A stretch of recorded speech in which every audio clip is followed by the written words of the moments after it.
Hello नमस्कार प्यारे बच्चों, कैसे आप सभी। आई होप कि आप सभी स्वस्थ जबरदस्त बिंदास होंगे और पढ़ाई बहुत अच्छी चल रही होगी। जैसा कि आप सभी देख सकते हैं कि आज के क्लास में बात करने वाले हैं क्लास 10th विज्ञान धातु और अधातु। बेटा जो आज का चैप्टर होने वाला है वो बहुत ही ज़्यादा इंपॉर्टेंट होने वाला है, क्योंकि धातु अधातु से बोर्ड एग्जाम में हमेशा प्रश्न पूछे जाते हैं। ठीक है, तो जो यूपी बोर्ड 2027 का पेपर होने वाला है, इसके लिए आपको धातु अधातु के जितने भी क्वेश्चन हैं वो सभी बहुत अच्छी तरीके से कंप्लीट करना है। साथ ही साथ इस चैप्टर में मैं ये भी बताऊंगा कि 2027 के लिए कौन कौन से क्वेश्चन बहुत ज़्यादा इंपॉर्टेंट होने वाले हैं और किन किन क्वेश्चनों पे आपको ज़्यादा से ज़्यादा समय देना है, ज़्यादा से ज़्यादा उसको अच्छे तरीके से कंप्लीट करना है। तो चलिए शुरू करते हैं इसी के साथ हम अपना लेक्चर। और ये रहा बेटा हमारा धातु अधातु चैप्टर। ठीक है, तो धातु अधातु जब चैप्टर का नाम है बेटा, तो सबसे पहले हम क्या पढ़ेंगे? धातु। धातु को इंग्लिश में हम क्या कहते हैं? मेटल्स कहते हैं। ठीक है, तो धातु की क्या डेफिनेशन आती है बेटा, ये समझते हैं यहाँ पे। धातु, अब धातु कहलाते क्या है, तो यहाँ पे लिखेंगे धातु में वे तत्व जो इलेक्ट्रॉन त्याग कर धनायन बनाने की क्षमता रखते हैं, वे धातुएं कहलाती हैं। धातुएं विद्युत धनात्मक होती हैं। जैसे मतलब कि धातुएं वे कहलाती हैं जो इलेक्ट्रॉन त्याग कर धनायन बनाती हैं बेटा, तो वे क्या कहलाएंगे? हमारी धातु कहलाएंगे। यही लिखा है यहाँ पे कि जो धातुएं होती हैं वो कैसी होती है बेटा? विद्युत धनात्मक होती हैं। जैसे यहाँ पे उदाहरण लिया है बेटा Na का परमाणु क्रमांक कितना होता है बेटा? तो कहोगे 11 होता है। अगर 11 को हम तोड़ेंगे, इलेक्ट्रॉनिक विन्यास इसका करेंगे, तो क्या होगा बेटा? 2 8 1। अब इसकी कक्षा में एक इलेक्ट्रॉन क्या है? अधिक है, तो इसको क्या करेंगे हम? ये अपना एक इलेक्ट्रॉन त्याग देगा। त्याग देगा तो बेटा क्या हो जाएगा? इसका Na प्लस हो जाएगा। यहाँ पे क्या हो जाएगा? Na प्लस आ जाएगा बेटा यहाँ पे। ठीक है, तो Na में कितने प्लस होंगे? एक प्लस होगा। Mg का क्या होगा? Mg डबल प्लस, प्लस के 2 इलेक्ट्रॉन। Mg कितने इलेक्ट्रॉन त्यागता है बेटा? तो 2 इलेक्ट्रॉन त्यागता है, क्योंकि Mg का परमाणु क्रमांक कितना होता है? 12 होता है, 12 होता है बेटा। तो 12 में इसको जब तोड़ोगे ना आप Mg को, तो क्या आ जाएगा हमारा? 2 8 2 आ जाएगा। 2 इलेक्ट्रॉन क्या कर देगा? ये त्याग देगा। इसी के साथ Al में कितने plus? 3 plus. Al triple plus, plus के 3 इलेक्ट्रॉन ये हमारे आ जाएंगे। ठीक है, इस तरीके से उदाहरण देखना। अब यहाँ पे एक अपवाद आता है, क्या? केवल पारा यानी Hg बेटा यहाँ पे कहलाता है मरकरी। आपका मरकरी का फॉर्मूला है, मरकरी को छोड़कर जो द्रव अवस्था में पाया जाता है, जो Hg है हमारी, वो किस अवस्था में पाई जाती है? या मरकरी है वो किस अवस्था में पाई जाती है बेटा? तो द्रव अवस्था में पाई जाती है। उम्मीद करता हूँ कि आप सभी लोगों को धातु क्लियर हो गया होगा। धातु वे तत्व कहलाते हैं जो इलेक्ट्रॉन त्यागते हैं तथा धनायन बनाते हैं, वे हमारे क्या कहलाती हैं? धातु कहलाते हैं। तो वे तत्व जो इलेक्ट्रॉन त्याग कर धनायन बनाने की क्षमता रखते हैं, धातुएं कहलाती हैं। धातुएं विद्युत धनात्मक होती हैं, जैसे Na, Mg, Al, Zn, Co आदि। ठीक है, ये हम उदाहरण में और लिख सकते हैं बेहतर तरीके से। चलिए इसी के साथ हम चलते हैं आगे की ओर। इसके बाद बेटा हम पढ़ते हैं धातुओं के भौतिक गुण, कि धातु में कौन कौन से गुण रखते हैं बेटा।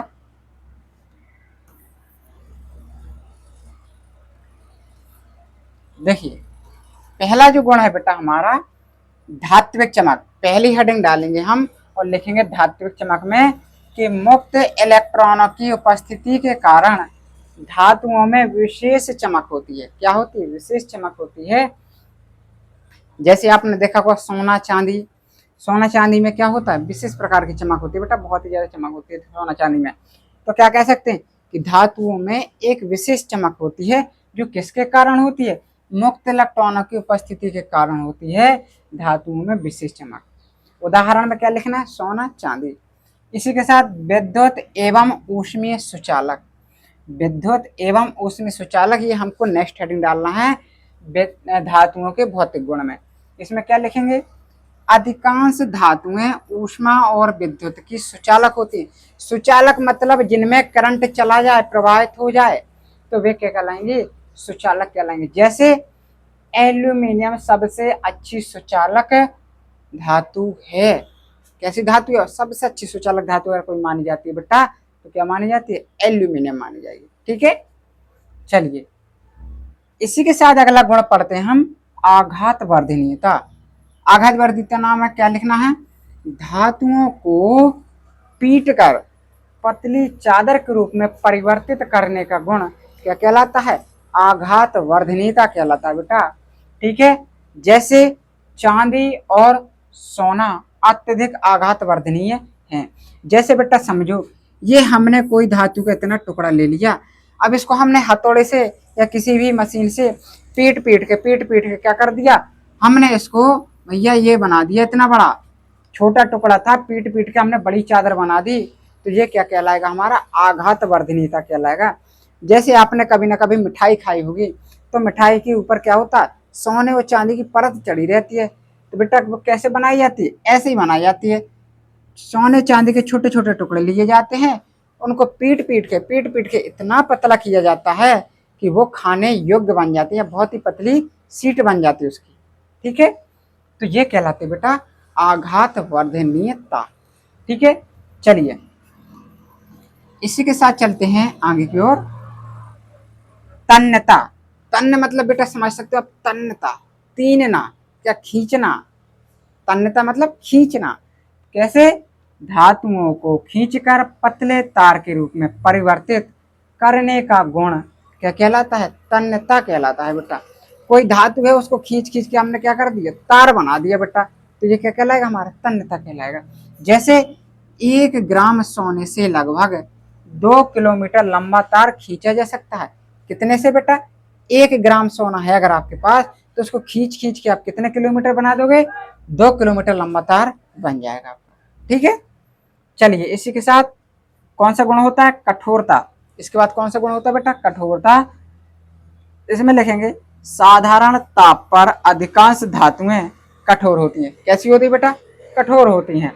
जैसे एल्यूमिनियम, तांबा और लोहा, ये धातुएं कैसी बेटा? कठोर होती हैं, बहुत ही ज्यादा कठोर होती हैं, एल्यूमिनियम, तांबा, लोहा। लेकिन एक धातु कठोर नहीं होती, जो अभी हम पढ़ चुके हैं, कौन? मरकरी। क्यों? क्योंकि वो द्रव अवस्था में बेटा पाई जाती हैं। ठीक है, इसके बाद अगला गुण है गलनांक व क्वथनांक। सामान्यतः धातुओं के गलनांक व क्वथनांक उच्च होते हैं। उच्च यानी जब इनको हम गलाने को बैठेंगे ना, किसको? एल्यूमिनियम, तांबा, लोहा, इसको, तो बहुत ज्यादा टेम्परेचर पे हमको इनको क्या करना पड़ेगा? गलाना पड़ेगा, जलाना पड़ेगा, तब जाके ये गलेंगी कहीं पे। तो इनके गलनांक जो होते हैं बेटा वो बहुत ही ज्यादा उच्च होते हैं। इसके बाद अगला गुण है ध्वनि।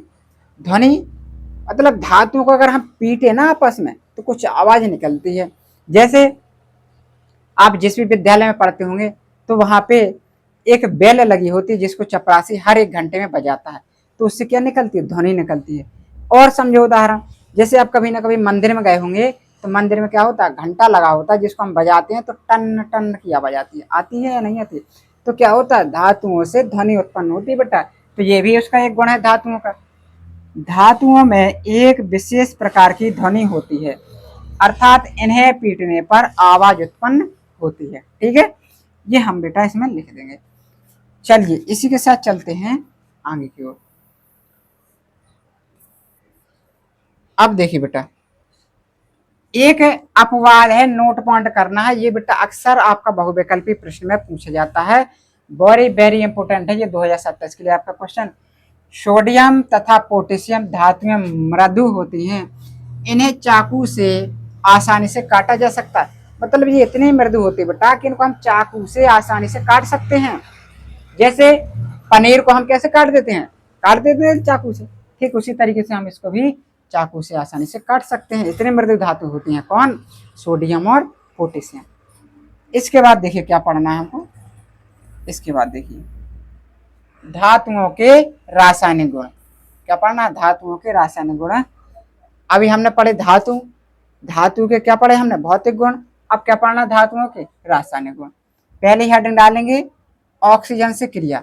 जो बेटा धातुएं होती है ना, ऑक्सीजन से क्रिया करके हमेशा ऑक्साइड बनाते हैं। जैसे धातुएं ऑक्सीजन से क्रिया करके धात्विक ऑक्साइड बनाती हैं। जैसे Mg Mg बेटा क्या है हमारा, Mg क्या है हमारा, धातु है। ऑक्सीजन कराएंगे क्रिया, ऑक्सीजन का फॉर्मूला O2, क्या बन जाएगा हमारा, धात्विक ऑक्साइड यानी MgO। अब देखो O यहाँ पे कितना बेटा, 2 है, तो यहाँ पे हमको 2 करना पड़ेगा ऑक्सीजन का, तो 2 का कर देंगे मल्टीप्लाई। जब यहाँ पे 2 का करोगे तो यहाँ पे भी 2 का करना पड़ेगा, तो यहाँ पे अभिक्रिया हमारी निकल के आती है 2Mg प्लस KO2। अभिक्रिया का तीर 2MgO, किसका फॉर्मूला है ये, मैग्नीशियम ऑक्साइड कहलाता है। क्या कहलाता है बेटा, मैग्नीशियम ऑक्साइड कहलाता है। इसके बाद देखिए विशेष क्या है, धातु ऑक्साइड के जलीय विलयन क्षारीय प्रकृति के होते हैं जो लाल लिटमस को नीला कर देते हैं। बेटा जब भी क्षारीय होगा ना तो लाल लिटमस को हमेशा नीला ही करेगा, ठीक है। इसके बाद हेडिंग डालेंगे जल से क्रिया। अगला रासायनिक गुण क्या है हमारा, जल से क्रिया।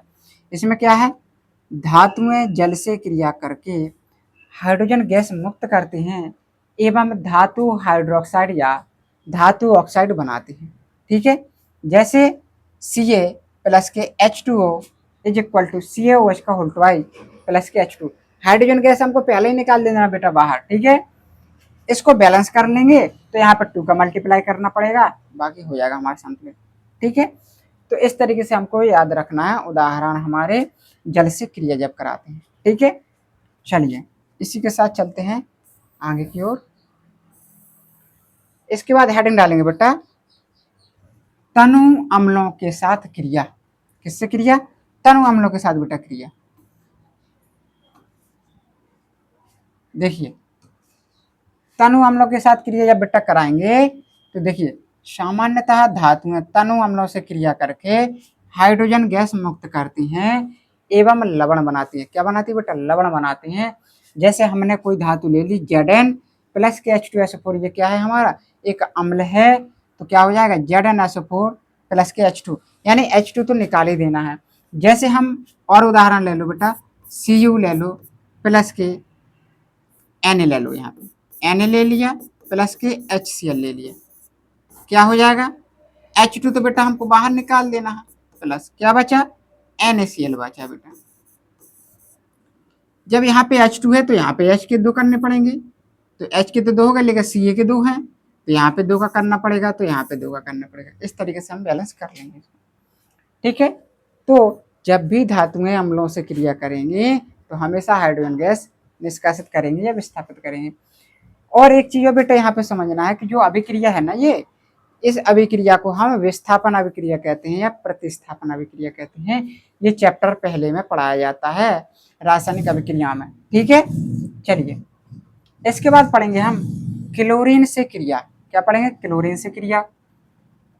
धातुएं क्लोरीन से क्रिया करके क्लोराइड लवण बनाती हैं। क्या बनाती है बेटा, क्लोराइड लवण। जैसे सोडियम हमने धातु ले ली, Cl2 ले लिया, ये आपस में क्रिया करेंगे तो 2NaCl हो जाएगा, यानी सोडियम क्लोराइड। ये किसका फॉर्मूला कहलाता है बेटा, नमक का फॉर्मूला कहलाता है हमारा। किसका कहलाता है, नमक का कहलाता है, सोडियम क्लोराइड कहते हैं इसको, ठीक है। उम्मीद करता हूँ कि आप सभी लोगों को इतना कॉन्सेप्ट क्लियर हो चुका होगा। इसी के साथ चलते हैं हम आगे की ओर बढ़ते हैं।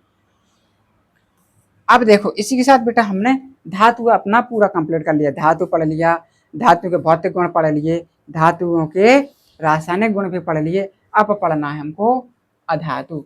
अब अधातु क्या कहलाते हैं, वे तत्व जो इलेक्ट्रॉन ग्रहण करके ऋणायन बनाने की क्षमता रखते हैं अधातु कहलाते हैं। ये विद्युत ऋणात्मक होते हैं तथा अधातुओं में भंगुरता का गुण पाया जाता है। देखो बेटा जो धातु हमने पढ़ा है ना, जस्ट उसका उल्टा करना है। मतलब जो धातुएं थी वो इलेक्ट्रॉन क्या करते थे, इलेक्ट्रॉन क्या करते थे, त्यागती थी बेटा। यहाँ पे क्या हो रहा है, ये इलेक्ट्रॉन ग्रहण करती हैं। जो धातुएं होती थी वो कैसी होती थी, विद्युत धनात्मक होती थी। ये कैसी होंगी, विद्युत ऋणात्मक होगी बेटा। इनमें किसका गुण पाया जाता है, भंगुरता का गुण पाया जाता है। जैसे कार्बन, नाइट्रोजन, सल्फर, ऑक्सीजन आदि, ये हमारे क्या है, अधातु में है बेटा। यहाँ पे Cl प्लस के 1 इलेक्ट्रॉन, Cl माइनस। अब देखो यहाँ पे समझो बेटा, Cl का परमाणु क्रमांक कहोगे 17।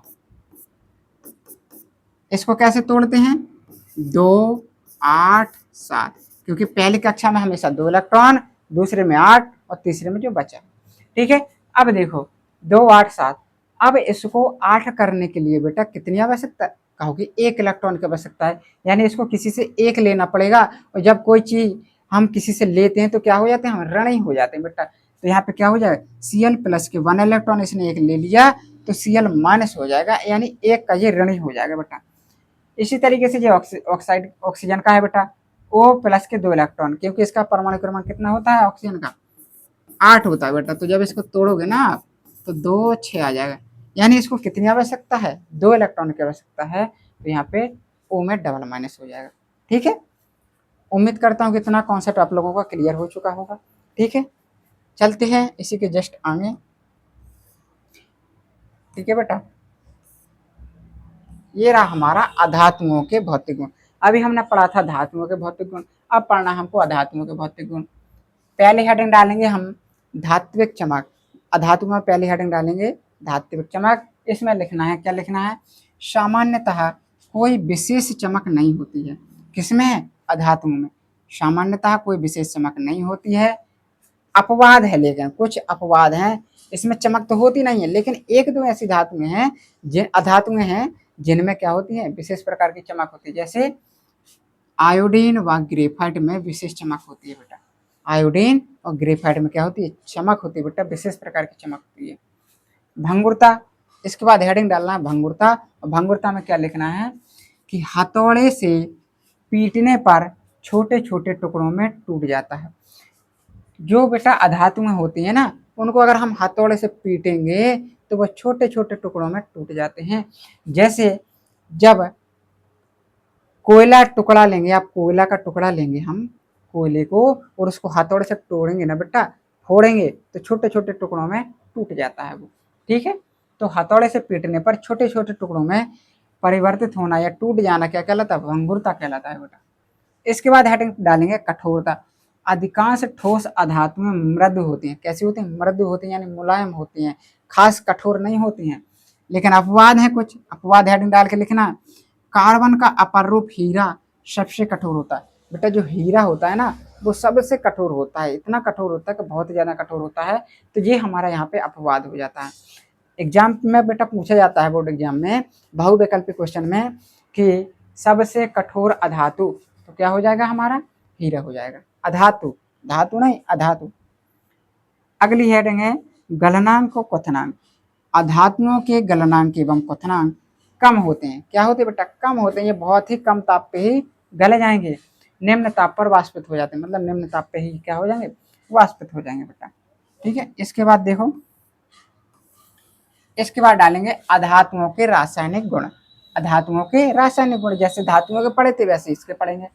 ऑक्सीजन से क्रिया, पहली हेडिंग डालेंगे ऑक्सीजन से क्रिया। इसमें क्या लिखेंगे, अधातुएं ऑक्सीजन से क्रिया करके ऑक्साइड बनाती हैं, जिनकी प्रकृति अम्लीय या उदासीन होती है। कैसी होती है बेटा, अम्लीय हो सकती है या फिर उदासीन होगी, क्षारीय नहीं होगी। जैसे C+O2, सी हमारा क्या है, सी हमारा क्या है, अधातु है। ऑक्सीजन क्या है, ऑक्सीजन है, O2 क्रिया कराएंगे क्या बन जाएगा, CO2 बन जाएगा बेटा। ठीक है, इसकी जब क्रिया कराएंगे बेटा जल से, CO2 की जल से, तो क्या बन जाएगा, H2CO3। ये हमारा कैसा हो जाएगा, H2CO3 अम्लीय हो जाएगा। क्यों, क्योंकि इसमें H आया है। जहाँ पे बेटा H हो तो वहाँ पे क्या होता है, अम्लीय, H+ हो जाएगा। और OH आ जाए तो ये कैसा हो जाएगा, क्षारीय हो जाएगा बेटा। ठीक है, इसके बाद है अगली हेडिंग डालेंगे अम्लों से क्रिया। अगला जो रासायनिक गुण है उसमें डालेंगे हेडिंग अम्लों से क्रिया। सामान्यतः अधातुएं तनु अम्लों से क्रिया नहीं करती हैं और ना ही हाइड्रोजन गैस मुक्त करती। जब बेटा क्रिया ही नहीं करेंगे अम्लों से तो काहे की हाइड्रोजन गैस निकालेंगे, कुछ नहीं निकालेंगे बेटा। तो बेसिकली या सामान्यतः अधातुएं जो होती हैं वो अम्लों से क्रिया करते ही नहीं है। क्या है, अम्लों से क्रिया ही नहीं करते। इसके बाद है हाइड्रोजन से अभिक्रिया। हाइड्रोजन से अभिक्रिया, अधातुएं हाइड्रोजन से अभिक्रिया करके हाइड्राइड बनाती हैं। क्या बनाती है बेटा, हाइड्राइड बनाती हैं। Na2+ के 3H2 इज इक्वल टू, या अभिक्रिया का तीर 2NH3। NH3 यहाँ पे किसका फॉर्मूला है बेटा, तो कहोगे अमोनिया का फॉर्मूला है बेटा। ये किसका फॉर्मूला है बेटा, अमोनिया का। ये हमारा अमोनिया का फॉर्मूला है। C+ के 2H2 को CH4, ये हमारा किसका है, मेथेन गैस का बेटा फॉर्मूला है। किसका है, मेथेन गैस का बेटा फॉर्मूला है। ठीक है, इसके बाद देखो क्या डालना है हेडिंग इसके बाद पढ़ना है हमको उपधातु। धातु पढ़ लिया हमने, अधातु पढ़ लिया, अब पढ़ना है उपधातु। इसमें क्या पढ़ना है? वे तत्व जिनमें धातु एवं अधातु दोनों के गुण पाए जाते हैं उन्हें उपधातु कहते हैं। बेटा वेरी इजी है, अभी धातु पढ़ा था, धातु पढ़ा था, अब उपधातु में क्या है? वे तत्व जिनमें धातु और अधातु दोनों के गुण पाए जाते हैं वे उपधातु कहलाते हैं। Very easy. जैसे आर्सेनिक, एस प्रतीक होता है, एंटीमनी एसबी, जर्मेनियम जेई। ठीक है, ये हमारे क्या है? उपधातु है बेटा। ठीक है, चलिए इसी के साथ चलते हैं आगे की ओर। विद्युत रासायनिक श्रेणी। विद्युत रासायनिक श्रेणी, इसमें समझना है बेटा विद्युत रासायनिक श्रेणी में कि धातुओं को उनकी घटती हुई अभिक्रियाशीलता के क्रम में रखने पर एक श्रेणी प्राप्त होती है जिसे विद्युत रासायनिक श्रेणी या सक्रियता श्रेणी कहते हैं। क्या कहते हैं? विद्युत रासायनिक श्रेणी या सक्रियता श्रेणी कहते हैं धातुओं को घटते हुए क्रम में। ठीक है, ये हमारी श्रेणी है। इस तरीके से टेबल बना, लेकिन मैं अलग टेबल बनवा रहा हूं।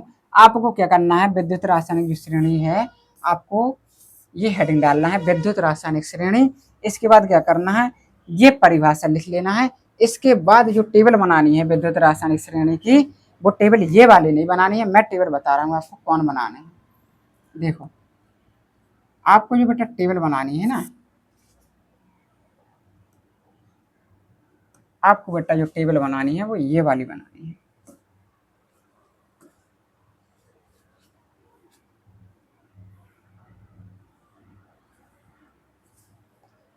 देखिए बेटा, आपको ये टेबल बनानी है।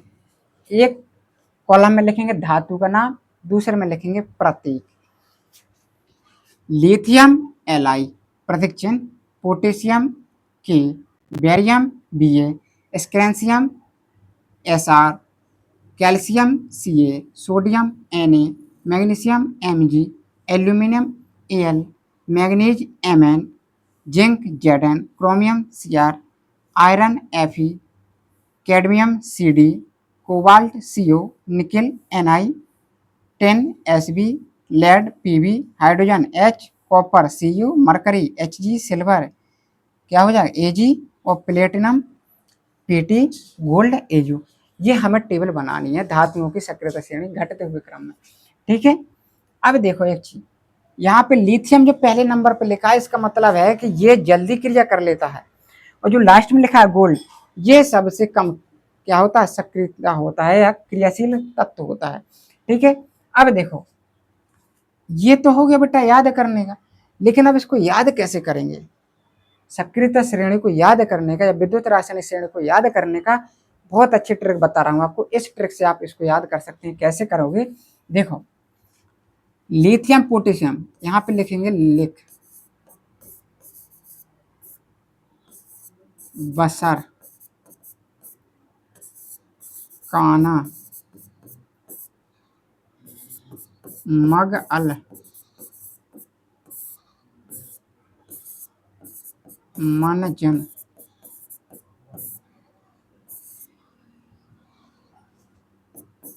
कर फीकड़ कौनी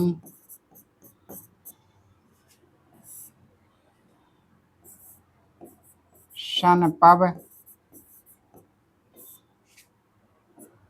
हाइड्रोजन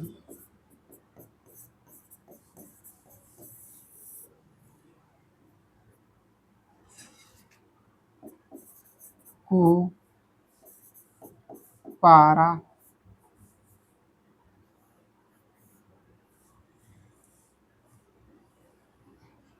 यहाँ पे लिखोगे बेटा हाइड्रोजन, हाइड्रोजन यहाँ पे लिखोगे कु, यहाँ पे लिखोगे पारा, यहाँ पे लिखोगे अंग, और यहाँ पे लिखोगे पट्टाऊ। जी बेटा आपकी क्या है ट्रिक है। अब कैसे याद करना है? लिख, माइंड में रखो लिख। लिख को मतलब क्या लिखोगे? LIK, यही तो होता है, यानी LIK। बसर BASR, तो BASR। काना CANA, CANA, मगअल, मग यानी MG, अल मीन्स AL, मन यानी MN, जन यानी ZN, कर यानी CR, फीकड़ FE और FECD, कौनी CONI, सनपब SNPB, हाइड्रोजन हाइड्रोजन है, कुमाला CU, पारा तो फॉर्मूला होता है HG, अंग मतलब AG, पटऊ PT और AU। ठीक है, तो इस ट्रिक से आप क्या कर सकते हो, इसको याद कर सकते हो विद्युत रासायनिक श्रेणी को। ये बहुत ही मजेदार ट्रिक है, और अगर आप सक्षम हो तो ऐसे ही याद कर लो, या ये हमने ट्रिक बता दिए, तो ट्रिक से अगर आप याद करोगे तो जल्दी याद हो जाएगा। ठीक है, लिथियम एलाई, लिक बसर काना, मग अल मंजन कर, फीकड़ कौनी, सनपब हाइड्रोजन को पारा, अंग पटव। ये आपकी क्या है, ट्रिक है विद्युत रासायनिक श्रेणी को याद करने की। ठीक है, उम्मीद करता हूँ कि आप सभी लोगों को ये ट्रिक समझ में आई होगी, और जितना मैंने पढ़ाया उस सभी को समझ में आया होगा। अगर किसी प्रकार का डाउट रह जाता है आपका तो कमेंट में मुझे कर दीजिए करें। इसी के साथ हम आज की क्लास में इतना ही रहने देते हैं। उम्मीद करता हूँ कि सभी कॉन्सेप्ट क्लियर हो गए होंगे, और इसी के साथ हम इसी के जस्ट आगे डिस्कस करेंगे नेक्स्ट वीडियो में। तो इसी के साथ हम मिलेंगे नेक्स्ट वीडियो में। तब तक के लिए पढ़ाई बहुत अच्छी तरीके से करते रहिए और अपने स्वास्थ्य का ध्यान रखिए। मिलते हैं नेक्स्ट वीडियो में।